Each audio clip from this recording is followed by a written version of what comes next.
So what happened a week after the gold community began touting this is Russia said, oops, because the price of the ruble went up. We're not buying at 5,000 rubles anymore. And then so much, poof, the so-called gold-backed gold standard ruble went away as fast as it came.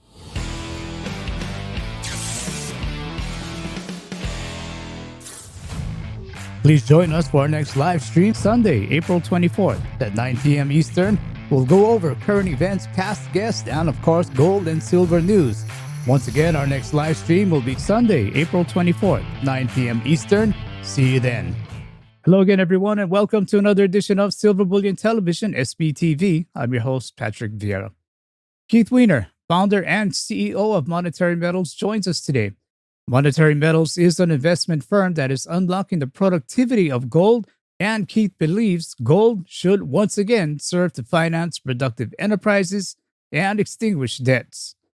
Keith also serves as founder and president of the Gold Standard Institute, USA. And we are delighted to have Keith join us once again on SBTV. It's time to saddle up and silver up for Keith Weiner. Keith, welcome back to SBTV. How are you doing? I'm doing good. Thanks for having me back. Welcome back, Keith. Appreciate it and hope your stay here in Singapore goes well for you.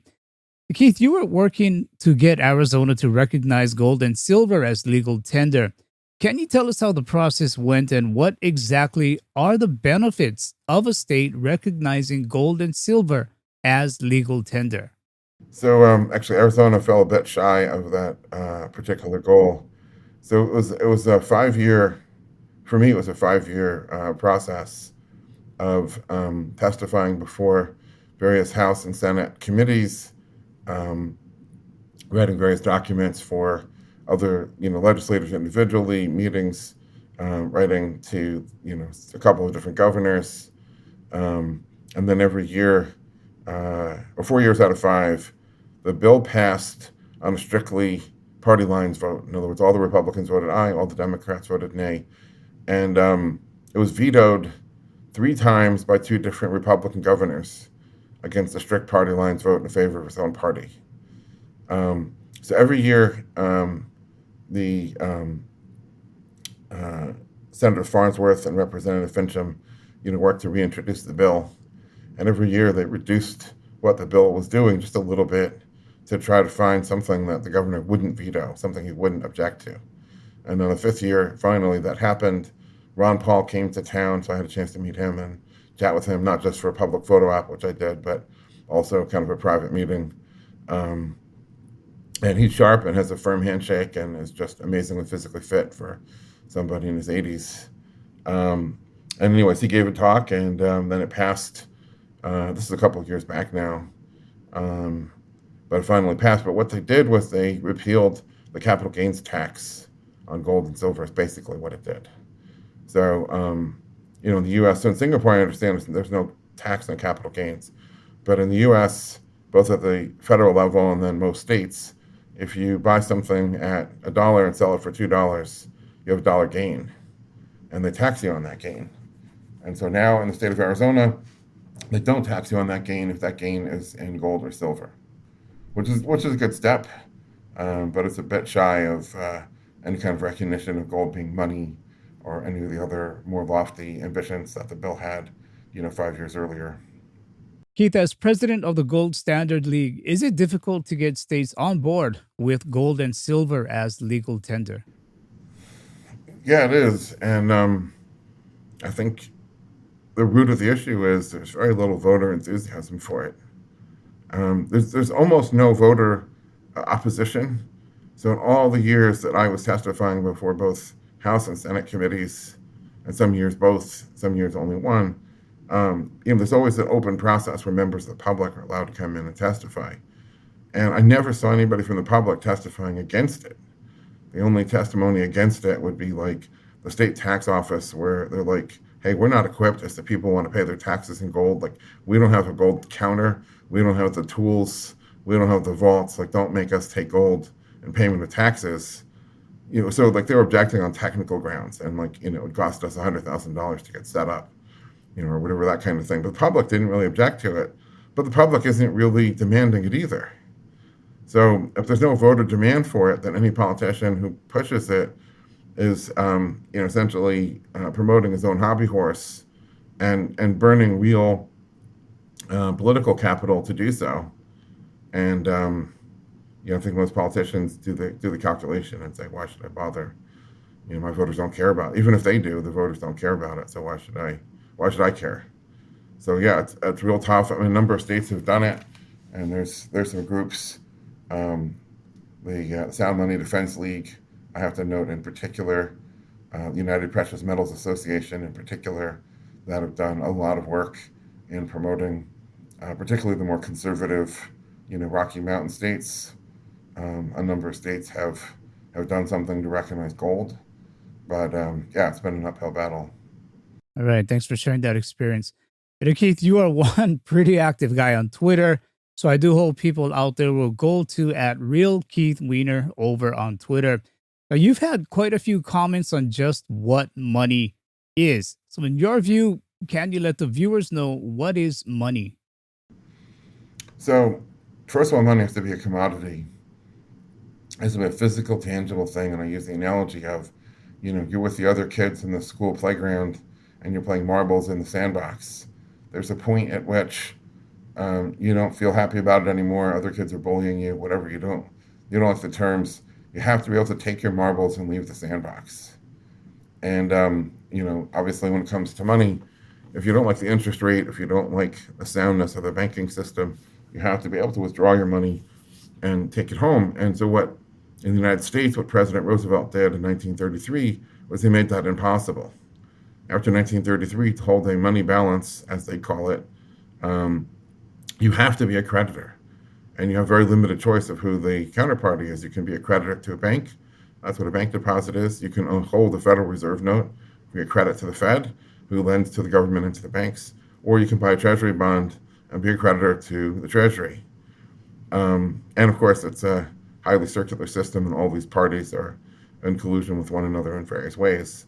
You don't have a way to take your money. I mean, you can sell your dollars and buy gold, but now the seller of the gold has swapped positions with you, and he's in the same trap that you were in. So they've disenfranchised deceivers, which is why the interest rate, went completely off the rails for skyrocketing and collapsing. But I think anyway, so money has to be a commodity, but not any old commodity. People trade in barrels of fine old whiskey, and people trade in antique Ferraris and Picasso paintings and real estate and all kinds of things, which are tangible things, but they're not money because they're not. So money has to be a commodity, but it has to be the most marketable commodity, which is the one with the narrowest bid-ask spread. So think about if you buy gold and immediately turn around without any movement in its price, immediately turn around and sell it. On gold, you will take the least losses compared to antique Ferraris, compared to old whiskey, real estate, copper, even crude oil, you name it. The spread is much wider. So the gold being that commodity with the narrowest bid-ask spread, silver being second. Those are the two monetary commodities.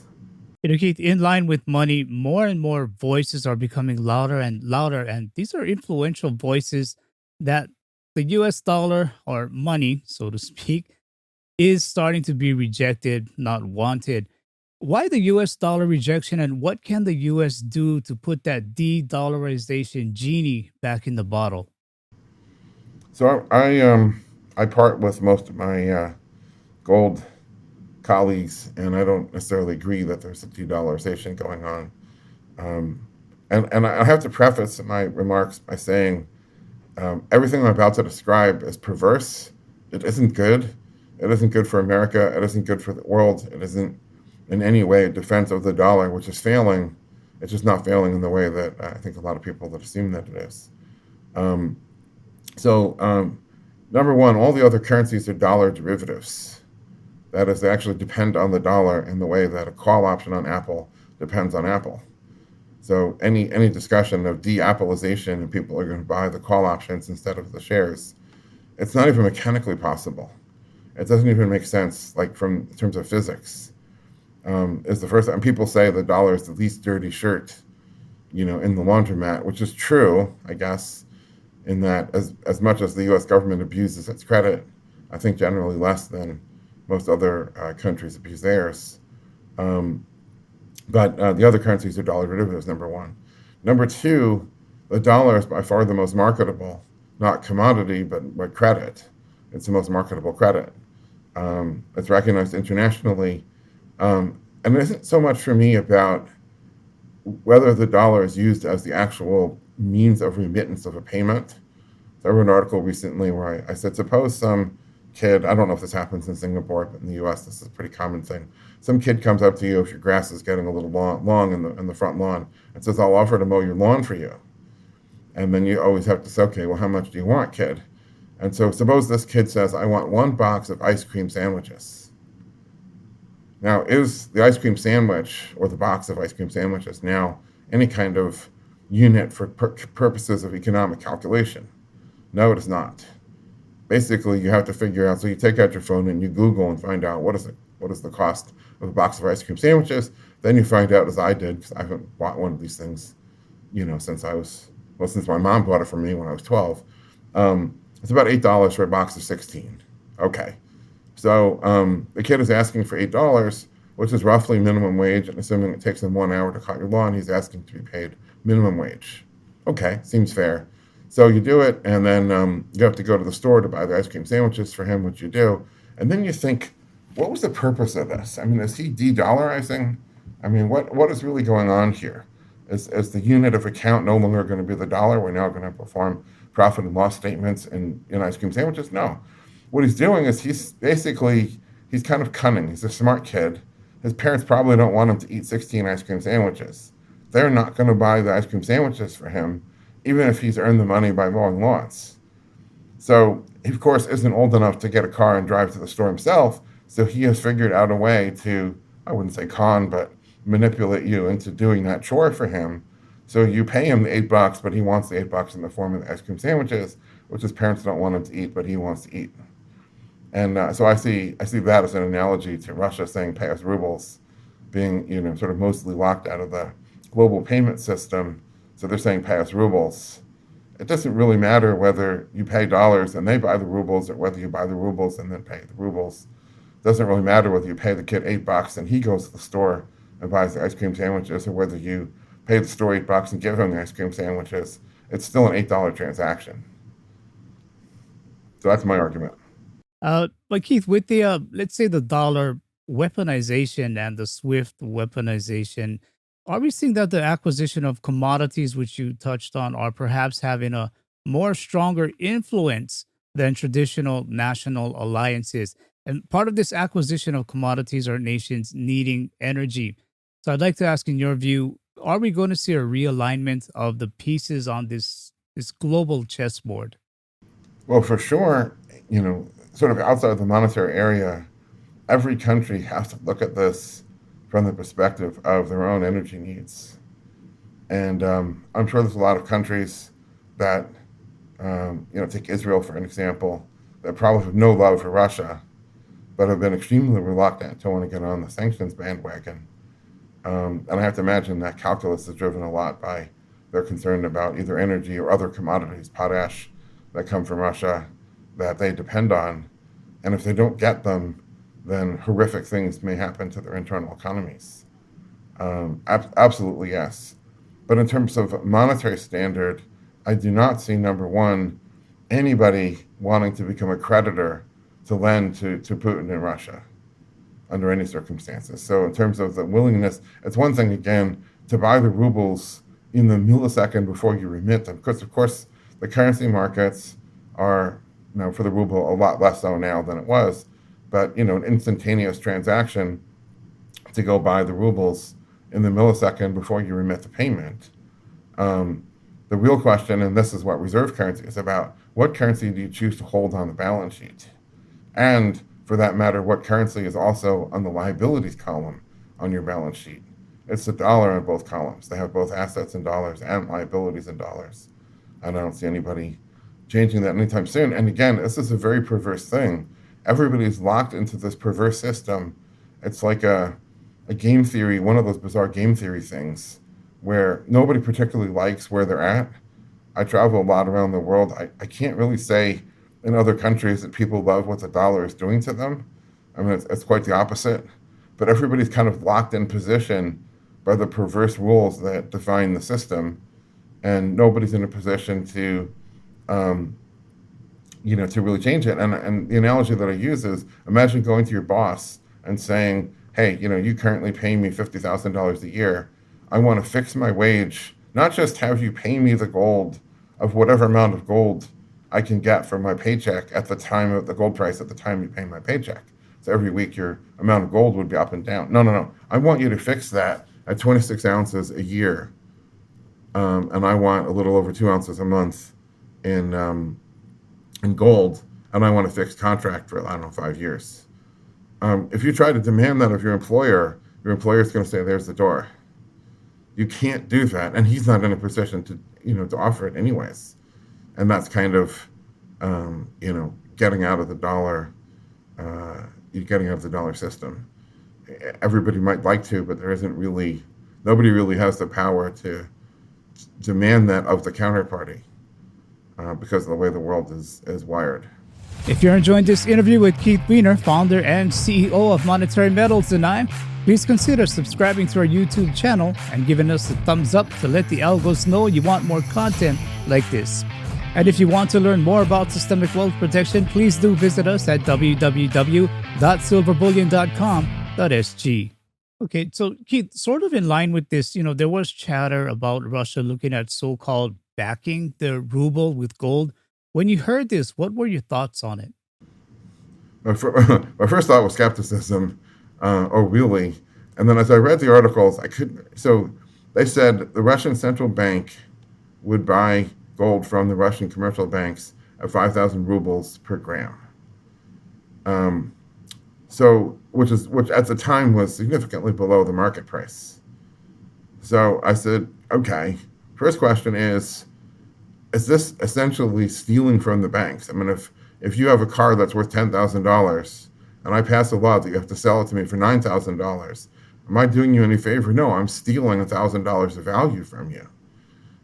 So is the government coercing the banks because they're desperate to get their hands on gold because they think they might need gold as a means of payment because they're locked out of the SWIFT system? Or is Putin doing this altruistically, to help the banks, to help the mining companies, or some such thing as that? I could not find any article that provided any clarity as to that question. But what's clear is they're offering to buy gold for less than its market price. And whether it's coercive or not, that's hardly a gold standard. Number two, you can't retroactively. So a gold standard has to start from ground zero, people depositing their gold because they trust the banking system, or trust the bank at least, and getting a piece of paper that says, okay, you've deposited. Dollar used to be a measure of weight of gold. Pound, obviously, a measure of weight of silver originally, and then they changed it to gold. All the currencies were measures of weight at one time. The dinar, these are all defined in terms of how many grains or how many whatevers of the unit of weight that they had in those countries at that time. It's a weight of gold. So everyone's bringing their gold to the bank and getting either a deposit account with interest or a currency note that says it's redeemable, and then they can redeem when they want. And of course, the bank has to either hold the gold or they have to invest it in something that will pay them the gold back. So it's a whole gold, system. Today, there's no unit of currency that was created by a gold deposit. They're all created as irredeemable. So to declare it to be gold backed now is nothing more than, it's one of two things. It's either trust us, we have X amount of gold in the vault, which you can't see and can't touch under any circumstances, but we promise that the amount of gold we have in the vault is sufficient to back our currency at whatever exchange rate that we declare. And we promise we'll never, ever change that. Wink, wink, nudge, nudge. Or it means a price fixing scheme that we say the currency is worth this much gold, to which the answer has to be, but every government and central bank price fixing scheme ever has failed. Without exception, they always fail. So what happened a week after the gold community began touting this is Russia said, oops, because the price of the ruble went up. We're not buying at 5,000 rubles anymore. It will now be a market-based rate. And then so much, poof, the so-called gold-backed gold standard ruble went away as fast as it came, and that's what has to happen to every price fixing scheme. It can't survive contact with the market. Yeah, it's a good point. There was it was in the news for a while, and then you just kind of disappeared on you. You didn't hear much of it. But Keith, hypothetically speaking, again, with the gold futures markets and COMEX, should a gold type of backing had happened, what would then happen with those markets or even the gold price? So the first thing is a very interesting question. What happens to a gold futures market? Now, there's a word. So, a gold futures contract is a contract for payment or delivery of gold, not today, but sometime in the future. And of course, in the gold standard, there's a word for the market in which gold or money is to be paid not today, but in the future. It's called the bond market. So, COMEX market would either become a bond market very quickly, or go away and be replaced by a bond market. Futures are how a market coordinates the consumption of something that is produced either seasonally or with volatile risk of production. So think wheat. There's a wheat harvest twice a year in a lot of places, but then the rest of the year there's no harvest because you have to wait a long time for it to grow. So how do you coordinate between the farmers that have to sell and get predictable price and the buyers that need wheat all year round? Well, you have grain elevators, grain silos, and you have a futures market, and somebody can make money carrying wheat. That is, they buy it off the farmer at the time when it's plentiful, when the harvest comes in, and then they sell a series of forwards or futures to deliver that wheat at the time, just in time that the bakers and brewers and everybody else who uses wheat, would need it. None of this makes any sense for gold. Gold does not produce seasonally. Gold doesn't have volatility in its supply. In fact, virtually all the gold ever mined in 5,000 years of human history is still in somebody's hands. So the whole idea of a futures market is, kind of absurd on its face. And I think the whole concept would be made redundant and go away, or irrelevant and go away as soon as gold were to see a reemergence as means of payment and means of, both financing transactions and extinguishing debt. Then the futures market becomes obsolete and irrelevant. With the chatter going on, with this some type of a currency shakeup happening, and we're hearing more and more of this chatter. Along with that, we're hearing the words neutral reserve asset. In your words, what is a neutral reserve asset, and is this something that even the common folks should be looking at getting into? So neutrality refers to, the dollar is the issuance, it's the liability of the U.S. government. And not everybody is thrilled with the U.S. government, to say the least. So to treat the U.S. government's credit paper as the asset that everybody, this is what I was saying earlier, the dollar is not kind to most of the rest of the world. I mean, if you're in the city in London, I guess the dollar works pretty good for you, probably to some degree in Zurich and Frankfurt and Singapore. But for most of the world, the dollar isn't working so well for them. So wouldn't it be neat if you had an asset that wasn't, issued by another government, that even if your country is friendly to the U.S., the dollar isn't necessarily friendly to your financial interests anyway. And then there are a lot of countries that aren't so friendly to the U.S.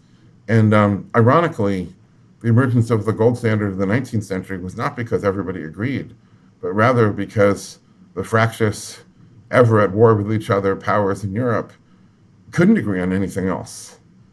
So it ends up being gold as a matter of gold doesn't require any agreement.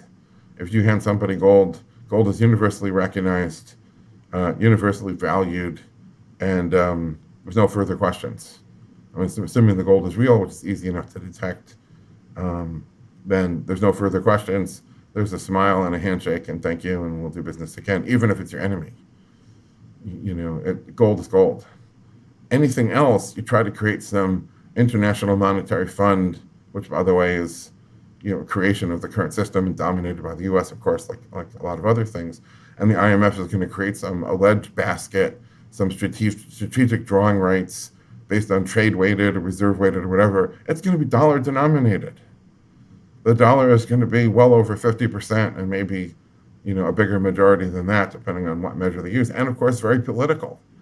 So, the final, not only the final weightings of the different currencies, but also the rules, um, are all going to be heavily influenced by Washington, twisting everybody's arm. When the cameras stop and, they go into closed meetings, there's going to be a lot of arm twisting and a lot of deal cutting. And those deals are going to have, in many cases, nothing to do with the currency and everything to do with other issues which are of concern to the players. Hey, if you don't let us get this rule passed for this SDR, then that other thing over there, well, we're going to make that difficult for you. Suppose you're Hungary and you're asking the U.S. for some anti-tank missile defense system or something, and the U.S. could be in a position to say, sure, we'll give you that. We just want you to vote for our currency proposal in the IMF. Wink, wink, nudge, nudge. So it'll all be dirty. It'll all be political. And even though they can issue press releases and congratulate themselves and pat themselves on the back for just how neutral it is that really neutral? Gold is neutral. Yeah, I hear you. A lot of wink, wink, nudge, nudge. A lot of deals on the table, under the table. All of Under the these things are table. all of these Right. things certainly happening. And you mentioned the politics of it all. U.S. has warned India about being too friendly with Russia, and basically the chess pieces have moved where it surely looks like China, Russia, and India will be aligned on the same side of the board. This is almost or about half of the world's population, the world's biggest producers, refiners, perhaps economies, resource providers, populations, all on one side of the chessboard. What How is the US really going to try and keep this game in favor, or in their balance with this type of a scenario happening? Well, I'm definitely not the right guy to ask in terms of the geopolitical issues and the alignments of the countries and all that. Definitely way outside my swim lane. The one thing I can say is that the U.S. is incredibly resource rich. I don't know if it is the largest deposit. It is certainly one of the largest deposits of lithium. Is the Salton Sea in Southern California. What has stopped the U.S. from mining for all that lithium, which of course is an increasingly strategic metal, is environmental regulations. The U.S. has enormous resources of coal. The U.S. has huge resources of oil and natural gas. And to the extent that the U.S. can't produce not only everything that the U.S. needs, but to become one of the world's biggest exporters of these things, all has to do with self-imposed restrictions. So it seems to me, now I'm not saying this is going to happen. I'm not saying this is politically realistic by any means. But the solution would be pretty simple. The U.S. could just domestically lift the controls and restrictions and regulations and lawsuits and all the other rubbish that prevents everything from fracking to pipelines to drilling to the U.S. granting leases to exploration companies, to the U.S. giving them permits. Okay, you've drilled it, but now we're not going to let you actually, you've determined how much resource you have, but now we're not going to let you actually exploit the resource, which of course discourages capital investment, enormously. The U.S. could just say, okay, we're going to stop doing that to domestic producers, and at least for domestic needs. But I think the U.S. would become a big exporter if they did that. Will they do that? I don't know. It's a very perverse, world. Yeah, that's a great point, because when you look at these things ahead, and the severity of it all, and you realize, hey, you have things right in your own backyard, but then the problem becomes pushing this green movement, been pushing and pushing and pushing it. And I understand you want to take care of your environment, but you really got to start to weigh out these things. And if the resources are at home, maybe we should just go ahead and get a pick, get a shovel, and take care of the things that we have in our own backyard. Yeah, I mean, without getting too deep into the environmental rabbit hole, somewhere along the way, this switcheroo was pulled, and we went from saying we have to protect the environment because man lives in the environment. If we poison our own water, we're all going to be sick and dying. We've switched from that to protecting the environment from man, declaring man to be a cancer on this earth, and that trying to pass laws to prevent man from exploiting the resources he needs to live. and saying that if man has to die, too bad. And there's all kinds of movements, voluntary human extinction movement. There's a crazy group out there now saying, let's go and deflate everybody's tires on their SUVs, which can cause deaths and all kinds of other things, as you can imagine. Because people regard man as the problem. And once you've done that, then in the name of the environment, what can't you do? What can't you restrict? What can't you tax? And that's where the world has gone. I think there's going to be a backlash against that. I think as that becomes clearer and clearer, certainly in the UK. So the UK passed two stupid laws around the same time.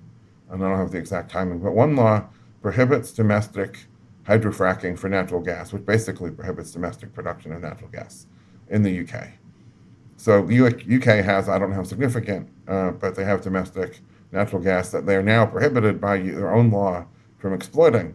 At the same time, or around the same time they passed this stupid law, they passed another stupid law, which is saying that all the former heavy users of oil and coal have to switch to natural gas, which by the other law is not allowed to be produced domestically, so you have to import it. So driving costs up pretty significantly. Then you get into a synergy or synergistic effect with the logistics and shipping snafus that we've had post-COVID and the whiplash from the lockdown. And then the price of natural gas in the UK is up like tenfold or something like that or more, which is going to cause huge calamity. Anyways, the people in the UK are aware of how these laws are hurting them. And so I think there's going to be a backlash, and there's going to be more pro-nuclear. Nuclear is the obvious, easy choice anyway.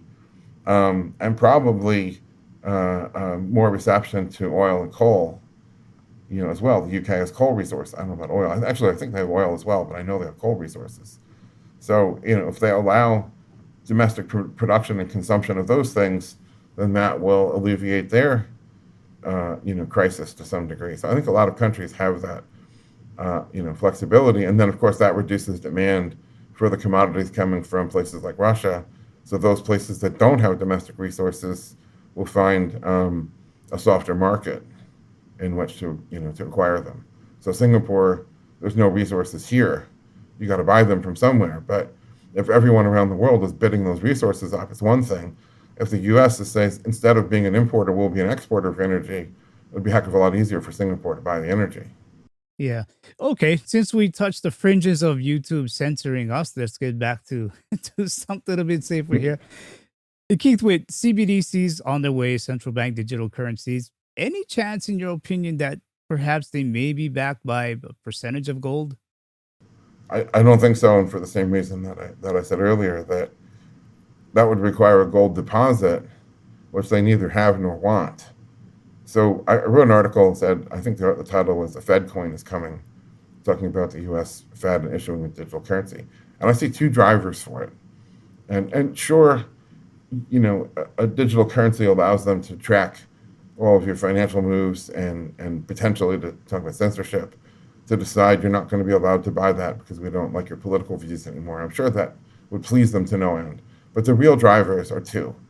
One, as the interest rate continues to fall, and yes, I'm on record even now with rates rising temporarily, as they have many times in the last 40 years, rates continuing to fall, when the deposit rate in a bank goes below zero, significantly below zero, that will trigger a run on the banks.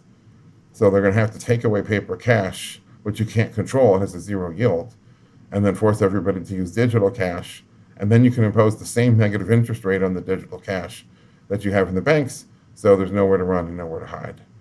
Number two, a feature of the irredeemable currency system is that debt necessarily has to grow exponentially. You have to get a credit expansion, and if you don't, then truly calamitous things happen. So what the Fed has always done historically is they work through the banks, and so the banks have always been eager to lend more because they make a profit between borrowing at X and lending at Y. If Y is above X, they make a profit. Well, in recent years, they've taken away all the restrictions. They said now the banks don't have to have any reserves. There's no limit on the lending, and yet the banks aren't doing the lending. So you try pushing on the string so much before you give up and say we need another tack. So if you create a Fed coin, then now the Fed can be in a position to lend directly and bypass the banks, which aren't doing it fast enough to suit the Fed's monetary policy goals. And I think that that will be a factor in the future. So now they're having hearings and they're writing papers and they're saying all kinds of disingenuous things. I wrote an article that took one of the Fed's papers on this and kind of debunked it and showed that it's the emperor's new clothes in terms of what the things they were saying. It's just complete rubbish. But, you know, they're going to move in that direction, again, because the monetary system will require it. And to keep things going, to get another good kick out of that can, they have to keep doing this. Okay. Keith Weiner, before we wrap up, can you let us know how we can follow you and, of course, about monetary metals and the interesting things that you do there? So as you said, my Twitter handle is @RealKeithWeiner. Monetary Metals is monetary-metals.com. We post a lot of articles and videos kind of analyzing what's going on from a monetary perspective. Monetary Metals, we pay interest on gold in gold. So we're not in the business of selling gold, but in the position of, and have to be careful regulatorily, but, taking deposits in gold and paying interest on gold in gold. And so we're a different kind of company in that sense. We're really growing. We have clients around the world. It's a fantastic time to be in this business. And we're doing it to try to help the world get to that gold standard that they're not going to get to by politicians passing a law. In the first place, the politicians don't want to pass that law. And in the second place, there's no way that it would work anyway. Even if they enacted a gold standard law, it wouldn't work. And we think that by organically creating a gold deposit system and putting gold to productive work financing real things, that we can help the world get to the gold standard, the bottom-up entrepreneurial free market way, the way Uber disrupted the taxi industry. Uber didn't go to Congress and lobby for a better taxi law. They realized that wasn't going to work. They said, well, everybody's got a smartphone. Why don't we use that as a taxi summoning app? And that's what they did. And obviously they were successful. And that's what we're trying to do with money. Right, interesting indeed. Keith Weiner, we thank you for your time. Enjoy your stay in Singapore, and I hope we can do this again soon. All right, thank you. That was Keith Weiner sharing his views on the economy, geopolitics, and precious metals. For more info on Keith and monetary metals, please visit www.monetary-metals.com. If you like this video, please give it a thumbs up, subscribe, and share to let the algos know you want to see more of our content. Audio-only versions of this interview can be found on iTunes and Spotify.